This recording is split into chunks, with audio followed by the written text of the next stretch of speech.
السلام علیکم ناظرین، اگر پانی کی ٹینکی وغیرہ میں چوہا گر جائے جو 225 اسکوائر فٹ سے چھوٹی ہو تو اس میں چوہے کے گرنے اور مرنے سے ٹینکی کا پانی ناپاک ہوگا، اور اس ٹینکی کو پاک کرنے کے لیے اگر چوہے کے اجزاء باقی ہوں تو انہیں نکالنا ضروری ہوگا۔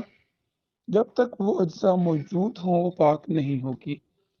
اس لیے اولن انہیں نکالا جائے گا اور اس کو خالی کر کے 3 مرتبہ دھویا جائے گا، اور ہر مرتبہ اس کے پانی کو نکالا جائے گا، اور اگر یہ مشکل ہو تو چوہے کے اجزاء نکالنے کے بعد اس میں ایک جانب سے پانی داخل کیا جائے اور دوسری جانب سے بہتا چھوڑ دیا جائے پانی، یہاں تک کہ ٹینکی کے پانی سے بدبو ختم ہو جائے اور اس کا ذائقہ معمول کے مطابق ہو جائے۔ ایسا کرنے سے ٹینکی پاک ہو جائے گی۔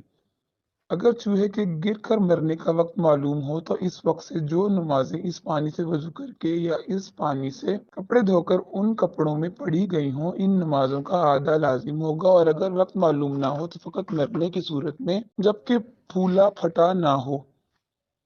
1 دن 1 رات کی نمازوں کا، اور پھولنے یا پھٹنے کی صورت میں 3 دن 3 رات کی نمازوں کا لوٹانا ضروری ہوگا، اور اتنے عرصے میں اس پانی سے جو کپڑے وغیرہ دھوئے انہیں دوبارہ پاک کرنا ضروری ہوگا۔